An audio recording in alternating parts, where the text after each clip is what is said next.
Welcome to the video. Cool, that was the intro. This is a photo of me from March 30th, 2020. It's after I had just lost 60 pounds. And I thought that my weight loss journey was going well. I thought that I was being disciplined. I was doing everything right. And I would not listen to anybody that told me that I had lost too much weight or I had taken it too far. And unfortunately, it took me 4 entire years to make up for what I had lost during my 5 to 6 month weight loss journey. So if you're in the middle of a cut right now and some part of you already knows you're taking it a little too far, this video is for you. These are things or perspectives that I wish I would have had going into my weight loss journey. A little bit of background about myself. I topped out around 210 pounds for senior year football. Midway through that year, about October-ish, I realized I wasn't gonna play very much and all I really wanted in high school was to have abs. So midway through the football season, I started losing weight. And fast forward to March 30th, when that picture was taken, I had lost 60 pounds. And that ended up being about 4 to 5 months, maybe 5.5 months. Now this was during COVID, so I had pretty good control over everything. The gyms were shut down, but I had a gym in my basement. School stopped, I had unlimited time to do fitness, cardio, think about my diet and my calories every day. And so you could say I was pretty locked in. But this is what I didn't really understand until it was too late. What looked like locked in or disciplined was not discipline at all. And I'll tell you exactly how my days went.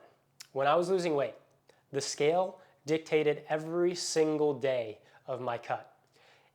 If I woke up and I didn't weigh less than the day prior, it was gonna be a bad day. It meant I had to do extra cardio or eat less. If I woke up and I was lighter than the day prior, it would have been fine. I was good, happy camper. But starting every single day with a number dictating how the rest of your day goes is extremely unhealthy. Training 3 to 5 hours a day for the sole reason to burn calories, very unhealthy.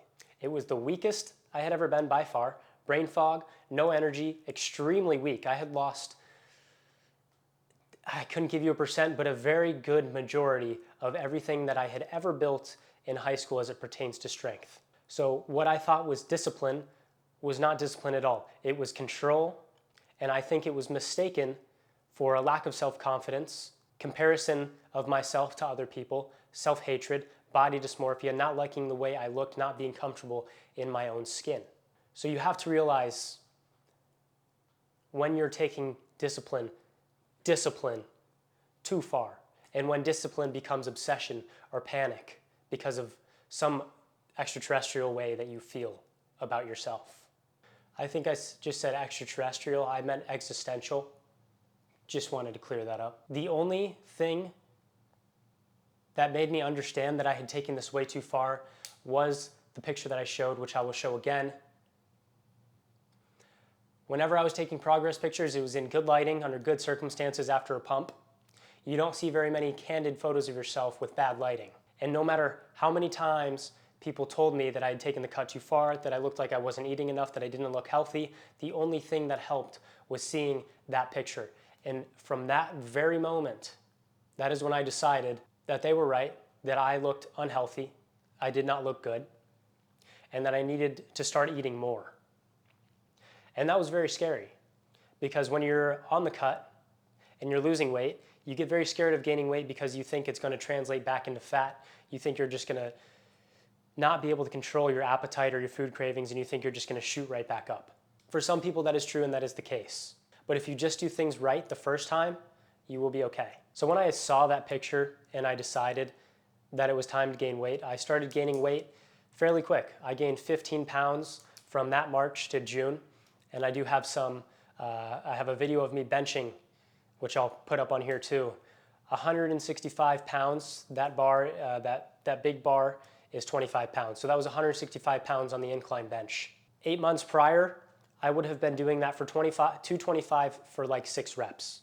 And I was struggling here to get 6 or 5 or whatever it was. So I had lost that much strength on my bench, and my squat was even worse. My squat is still bad today. But my squat was 365 pounds for 5 at my absolute best, and now I can barely get 265 for 5. That's today. But when it was really bad, it was like 185.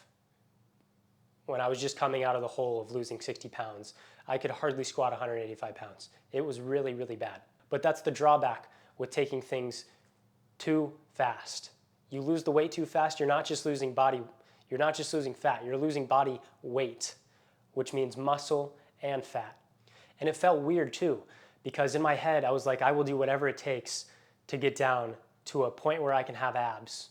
And when I got to that point, I had realized how much strength that I lost. And then I was like, was that even worth it? And I had no idea like what I had done. Because now I was basically starting back from scratch, when I could have just done things the right way, taken a long-term view and perspective on things, kept probably 80% of my strength instead of crashing a vast majority of it, just doing it right the first time. I could have kept a lot of my strength. And instead of going back down to 149 pounds at my absolute lowest, I could have just gone down to 165 pounds over the course of a year. So if you are on a weight loss journey, I totally understand, because I did this too, that you really want the results and the progress now, and you want everything to come today, and you want to see the scale go down every single day. But the thing about that is that it works until it doesn't. And there's an equilibrium, and you don't get to skip that. If you truly want to sustain the weight loss for the rest of your life, you have to abide by what I call an equilibrium.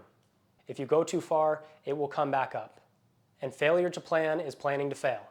So I'm telling you this not to discourage you, but so that you might understand that the equilibrium is really a very unique thing. The equilibrium is yours to find out, and nobody else can tell you how to achieve the equilibrium. So what is the equilibrium? It's essentially all the points in your life: your age, your gender, where you're from, your environment, your social life, your physical activity, your mental health, essentially everything about you and how you are as a person, what preferences you have and don't have, what you like and dislike. It's everything. You only reach your equilibrium by finding out the things that you like and don't like, the things that make you crave a food or don't crave a food, the meals that you like and don't like, how often you can have dessert or not have dessert, what you like to do for fun, how you have to eat out at restaurants, what you have to have in your house to eat, or what you can't have in your house to eat. If you have a partner that likes to eat a lot and go out to restaurants, or if you have a very sedentary job, all of these things come together to create something that's so individualized that not one diet is going to work for everyone. And going through my journey, I was always told intermittent fasting, keto, be a vegetarian if that works, the Mediterranean diet, the military diet, like all these crazy things that don't actually fit how I want to live my life for the rest of my life. So put simply, the equilibrium is the point that only you can get to through experience and understanding yourself on what works for you and how you can live your life in a way that allows you to have balance, foods you enjoy, being around people you enjoy, being physically healthy and mentally healthy, and sustaining that year-round as it pertains to your body image, how you want to look and how you want to feel mentally and physically. That is the equilibrium. I'm sorry if that doesn't really make very much sense. I'll do another video on this. But I'll give you an example of me, where I'm at now. I have held 8 to 12% body fat since when I came out of the gutter. It took me maybe like 6 months to actually get strong again. And eating is still a very conscious decision for me. When I eat, I'm not necessarily thinking about, ooh, that sounds good. I'm thinking about the calories and how I can get the most out of my meal in terms of taste, quality, preparation, and enjoyment for the least amount of calories possible. It takes into consideration a lot of things. And I don't wake up every day and just be like, I can't do this anymore. It was rewired in my brain to just crave like ground beef and onions and eggs, healthy foods. And I think if you do it for long enough, it will help you too. But just for reference, I still don't eat very many foods at restaurants. I'm not making desserts at home really. Like I don't have a sweet tooth anymore. Sorry, I do have a sweet tooth, but I don't really allow myself to. If I have sweets in the house, I'll eat them. So I don't have sweets in the house anymore. Point being, it's a conscious trade every single day to maintain this year round. but I like it. I feel good mentally, I perform good physically, I'm usually in a good mood. Obviously, I'm not perfect, and sleep plays a very massive role in this too. But I genuinely can say that finding my equilibrium, I had to go through a lot to get there, but I'm blessed with the experiences that I have been given through what I had to go through to find that. And I think that if you find your equilibrium, you will find something that works for you. You will be able to look a certain way year round, perform a certain way year round, do things you like year round, be balanced, and you won't have to worry about bulking and cutting and bulking and cutting and doing all these nonsensical things that you really don't need to do. You just need to lose weight once, but when you're losing the weight, understand that this is how you have to do it for the rest of your life. Because the way you're eating when you lose weight, you can't just go back to the way you were eating before. It will come back to bite you. And if you don't plan, you will fail, I promise. So just make sure you go into it with a long-term perspective, and just be mindful that you have to do this for the rest of your life to look a certain way, or it won't work. So a couple other points that I want you to take away from this. Obviously, you have to understand that what you do when you lose weight, you have to stick to when you're not losing weight to maintain a certain look and feel year round. And discipline needs room for self-compassion. That's one of the biggest things that I learned, is that sometimes discipline disguises itself as body dysmorphia or some other way you feel about yourself or your circumstance.